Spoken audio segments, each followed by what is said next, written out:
Maaike is I would say actually an expert, and over 10 years she has an expertise in Euro-Asian relations. So it's not only China. She has been traveling to Asia a number of times. She speaks Japanese fluently, and she has written many books and many articles.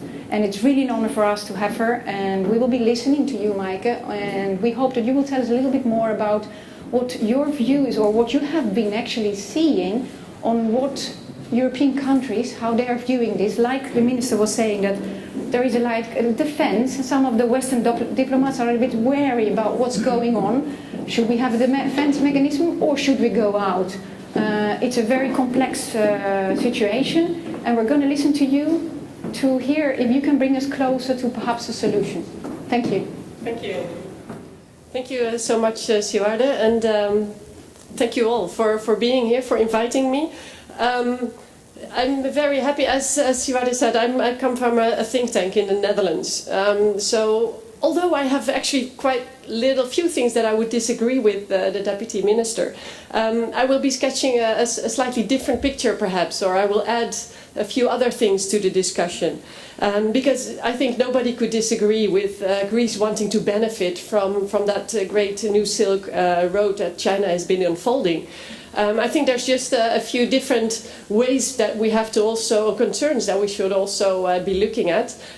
So allow me to present that bigger picture, and allow me to emphasize also that I came here today also to very much learn from your views, because I'm from the Netherlands, and which is much closer to Brussels, of course, so I tend to engage with that part of Europe more than here, and this is a really great opportunity for me to learn. So before doing it, I think I have a few, yes, it works, a few slides for you to share. This is, of course, a European map, or a map that actually was created by some Europeans on what China is doing. That, in the first place, I think is quite interesting. We're not really sure what China is doing. China has no maps of its own, but this is our best attempt at visualizing what is happening with that One Belt, One Road, or Belt and Road Initiative, if you like to call it. Personally, I think this has been hugely successful as a concept. It's really amazing how the Chinese have managed to stir so much debate. I mean, the fact that we are having this debate now here in Thessaloniki, I think shows how successful the Chinese have been in activating many around the world. I think also, as the Deputy Minister emphasized, it's good for us to realize that this One Belt, One Road, which is about improving physical, so infrastructure connections, it's about improving institutions, it's about people-to-people exchange, it's many different things at the same time. But at its core, it's really about serving Chinese interests, of course. And if anybody else benefits as China unfolds this program, that's of course all the better. That's what the Chinese call the win-win situation, right? So of course, this is about Chinese benefits, and what benefits are they? They're of course about economic development of China, and then of course also about trying to expand through better relations with other countries, also China's political influence. And also, of course, it's great for China to be doing this. I think it's for us then to consider what that means for all those countries where the Belt and Road passes.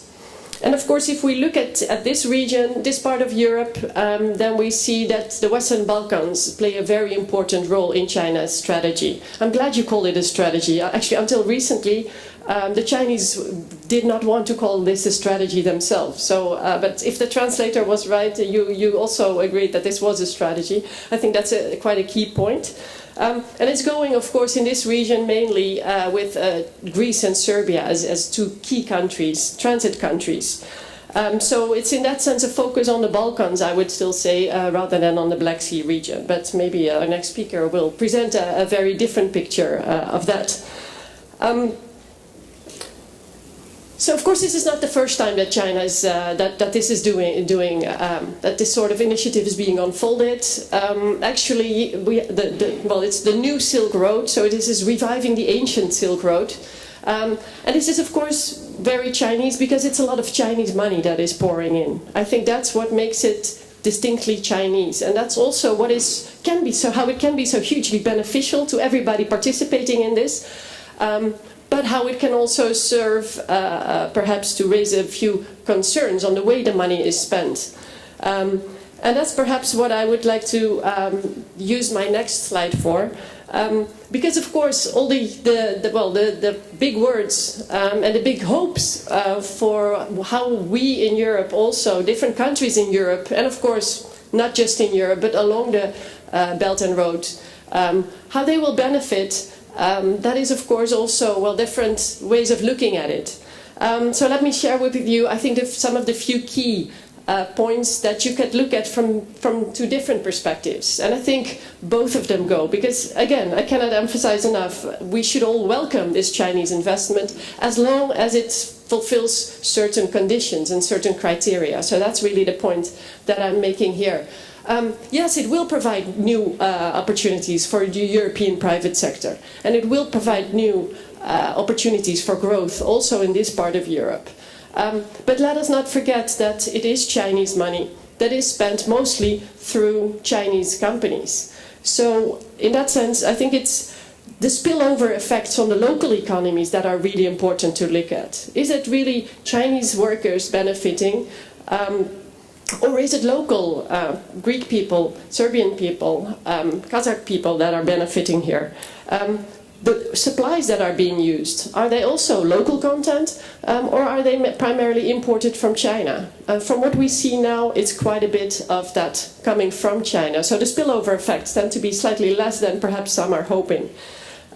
Also, to what extent can European companies really participate? Of course, in many of these contracts granted, that are actually given by the Chinese policy banks, those banks, they don't follow the government procurement rules, the transparency that we appreciate. I think that we have come to agree upon between European countries, or EU countries at least, amongst themselves. But there's less transparency, and there's a much greater role for Chinese companies. Actually, this is one of the conditions under which those policy banks will be giving loans. Without active or a significant share or a majority share of Chinese companies, there's no money going to be spent. And the Chinese have been quite clear about that themselves. So that's good for us to realize, I think, if we are expecting and wanting to benefit, also to understand this picture. Then the bigger pie for all, of course. As the economy grows, we will all benefit. And that's, of course, something that we should all strive for. The issue is, of course, is the money spent on the projects where the investment is most needed? Are they in the projects where we can make sure that also in the long term they will be sustainable? So just to give an example, just the fact that a road is built, it doesn't mean that the road will still be we will be able to use it in 5 years, because of course that also takes an investment, and we need to look after the roads if something is wrong. So there has to be also money available to repair the roads when they are if something is wrong. So if projects are completed, this sort of long-term financial sustainability may be an issue, and we've seen examples where the Chinese have not been so ready to follow up on that. Also, will projects be completed in the first place? I think we've seen some examples. The railway, for example, from Hungary to Serbia, where big promises have been made and very little has come of it. So that's also, are they going to be completed really? That's another issue. The easy access to finance. I think of course, coming from the western part of Europe, I think this part of Europe is also now ready to admit that, yes, there are significant conditionalities, and there have been long processes, too long processes, in the type of loans that perhaps EU institutions or European banks have been given. But it's not to say that the other offer, the others that comes with a different value proposition, is going to be all the better in the long term. We've seen quite high interest loans that leave countries with debts beyond their capacity. That might be an issue towards the future, especially if they are for non-priority projects, as we have seen also in some parts of this region. So the expensive loans, this financial sustainability of projects, I think I already touched upon. the unsustainable debt burden that we have seen some countries also in Europe and in Europe's neighborhood coming to deal with. That's an issue, I think, for the future. And a requirement to contract Chinese companies, I think I already touched on that. So again, great opportunities, but I think we should realize that there's Chinese conditionalities also that come with the money that is being offered. And then, of course, the more political context of things, the deepening of EU-China relations. This is, of course, also part of the win-win that the Chinese government has been propagating. And again, this is something that we should be very open to, especially as we have that supposed leader of the world that is now turning more and more inward and protectionist. The United States is no longer the party we could rely on as we could before.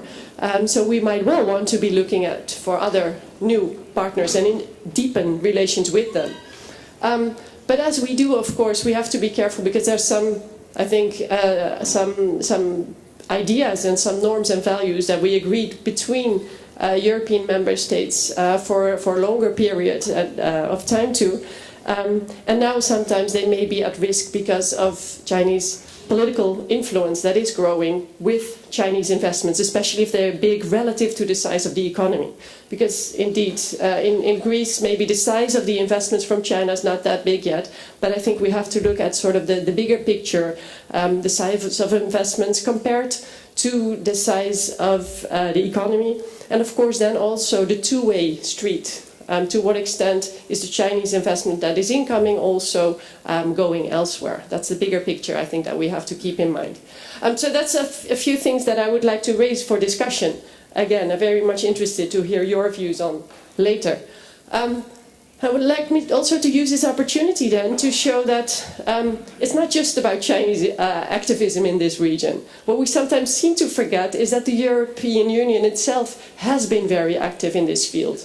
And that I think much more money has been coming from the EU into this region also as compared to what we see now from the Chinese.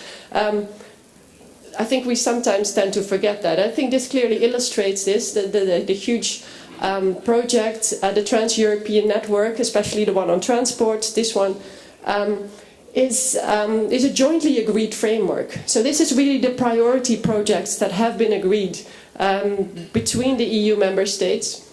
So if the Chinese are willing to invest in these projects especially, and if they do so under the conditionalities and that we have agreed upon between EU members, that's terrific. The problem is that we don't always know where the Chinese investments might go and that they might go to other projects that may not be the first priority of the society at large, but maybe more of a few individual politicians. That's not a good development, I think. So again, if it's going to be in this direction, all the more, the better. I would very much agree with.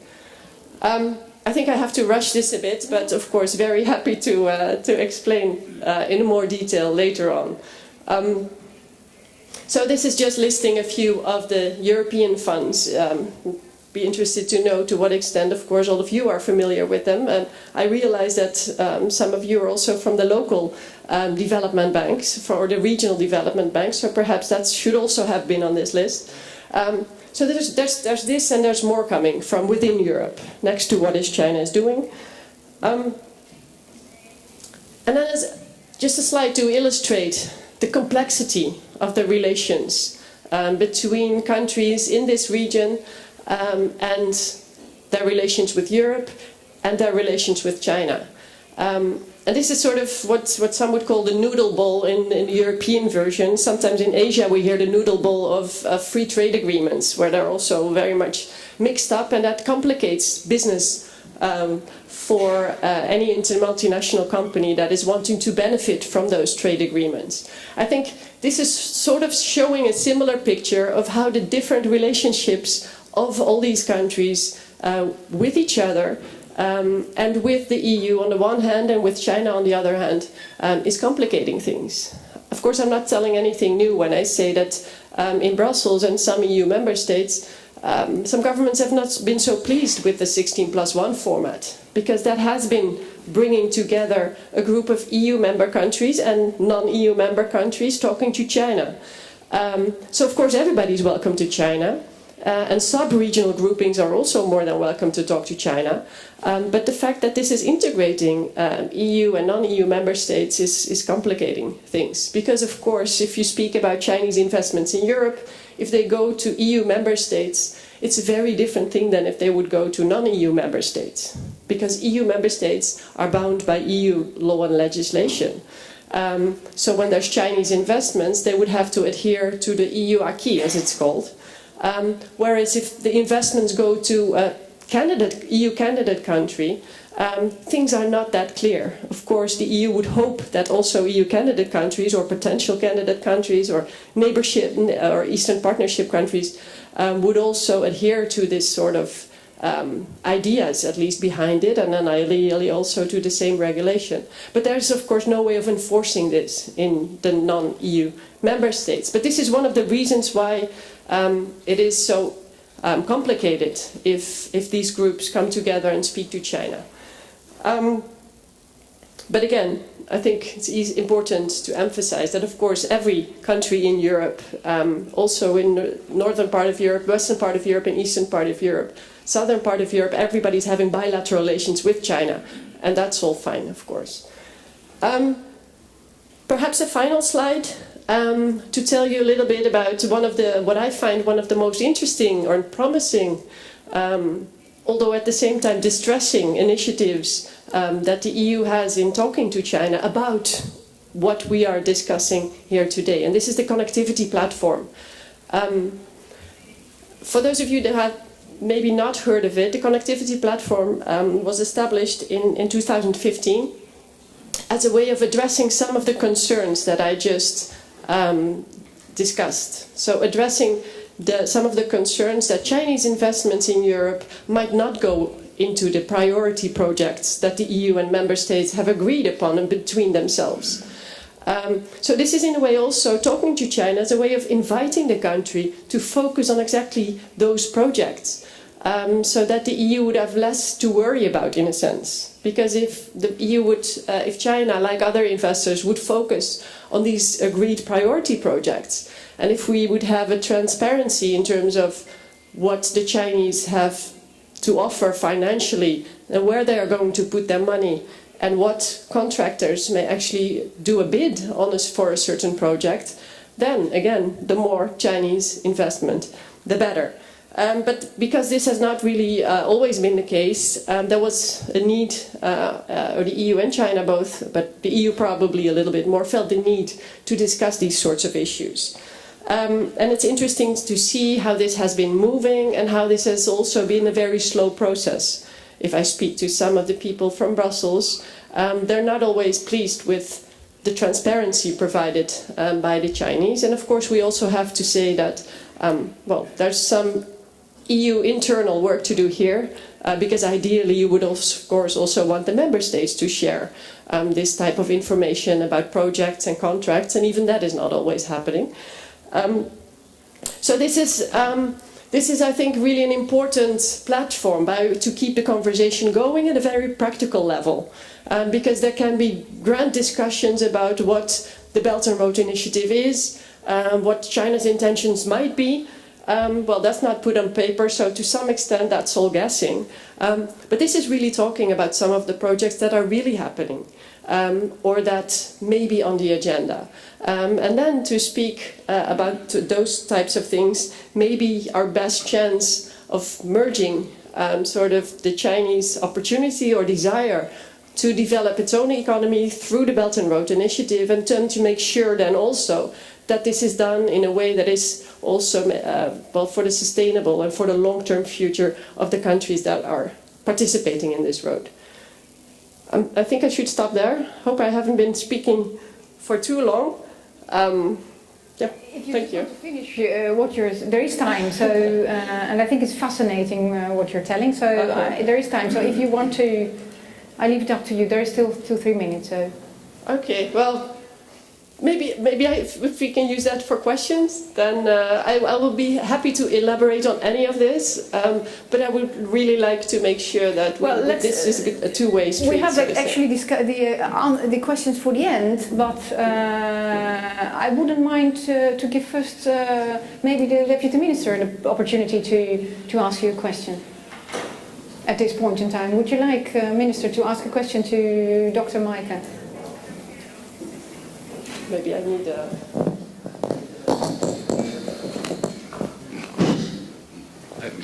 Εντάξει.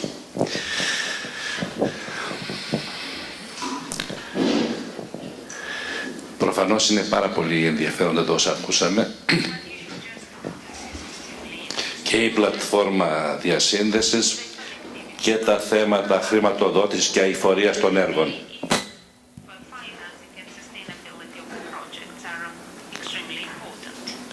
Νομίζω όμως ότι θα πρέπει πάνω απ' όλα αυτή τη στιγμή να δούμε την πολιτική διάσταση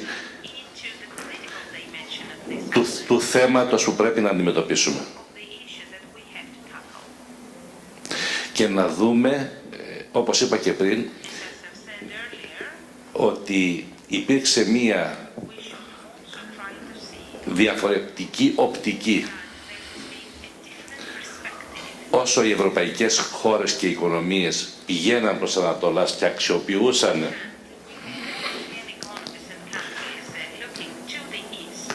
τα εκεί δεδομένα και μια διαφορετική οπτική τώρα που έχουμε την αντίστροφη εικόνα. Και θέλω να τονίσω ένα στοιχείο. Η διαμόρφωση αυτής της πολιτικής πρέπει να γίνει συλλογικά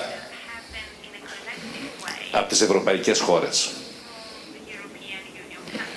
Και θα το πω πολύ απλά. Την πρώτη περίοδο κυριάρχησε ο στόχος εξυπηρέτησης ισχυρών ευρωπαϊκών οικονομιών.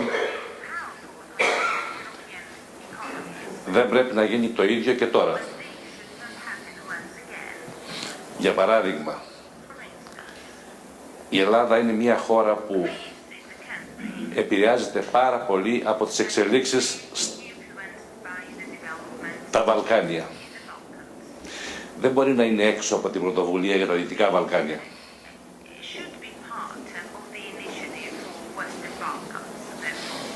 Είναι αδιανόητο.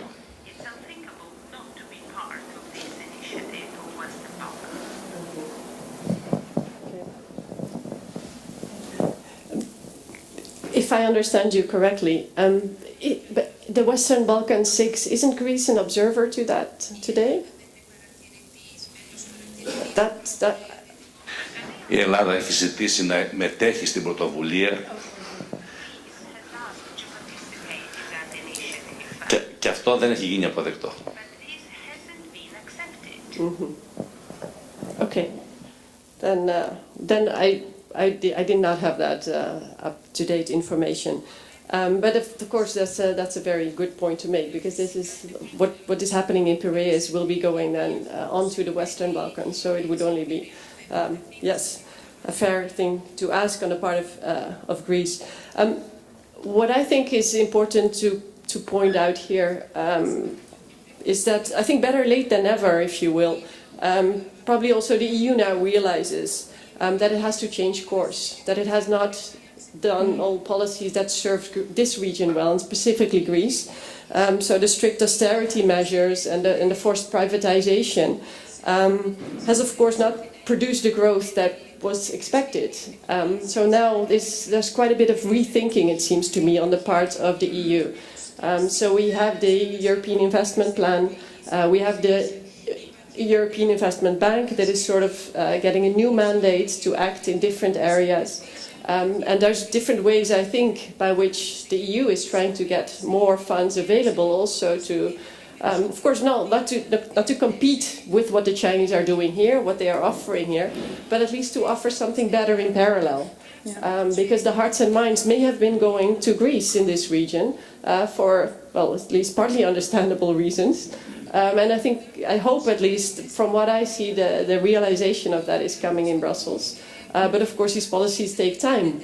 And then if we see at the same time happening what you also mentioned, the political dimension of this, the way by which already we've seen some at least suggestions of Chinese political influence, how to gain political influence in this region. And perhaps, with all due respect, if I can make it very explicit, the fact that on I believe the 11th of June you signed that MOU with China on the, of course, on Belt and Road cooperation, and then on the 18th of June we had that vote in the United Nations Human Rights Council, which prevented the EU, because of a Greek opposition, to form a united position. Then it has people seriously wondering whether we are looking at the long-term perspective here as well, whether what is Greece is saying about Chinese human rights indirectly by blocking that, by using that veto, is really acknowledging something on the part of China that we don't see in Western Europe, or whether that it's ignoring something or perhaps becoming sort of that political influence. So that's the other side of the coin, of course, and this is a very difficult issue, I think, for all to tackle, because it's really two very different topics that come together, the very economic and the very political, and I think it's really benefiting China that it has that big machine of itself, so to say, despite all the differences and all the miscommunications between Chinese own institutions. At least it has the capacity to operate economically and politically as one machine, and of course the EU does not. So that's a challenge, I think, on the part of the EU. But I hope we can address this very seriously towards the future. So yes. This is also my reason for really wanting to hear your views, and thank you for sharing that. And I think with saying that, I think it's first of all wonderful that you explained to us what is actually happening, but that you also outlined the conditions which are from the several countries, especially from the European side you mentioned, and of course in the financial context. Of course there are also the Chinese conditions, which there are a lot of unknown parameters, I would say, and that's still, also part of the research you do. And I was very interested also, I was very touched also by this connectivity platform, which indeed it was not really known to me, and I think this is indeed a kind of a vehicle to go on and keep on the debate. I love the way that we already had a question from the Deputy Minister on a matter which we will definitely come back, because this issue on what course Greece is taking next, and there is a new kind of foreign policy or not. We'll come back to that in a second. I think I would like to thank you for your speech up till now. We'll come back with more questions in a while. And by the fact that you mentioned that it's so complex, all the relationships, and the fact that we have here with us Ambassador Bratislavas Dorjevic, who is the executive manager from the permanent secretariat from the Black Sea Economic Cooperation, and he will be with us to explain a little bit more on what is the view from the members of the organization. And this is quite a little bit different than what we have been hearing up till now from Maaike. And Maaike also, and also the Deputy Minister, are very interested to listen to you, to take us to see what is the view from the member countries from the BSEC.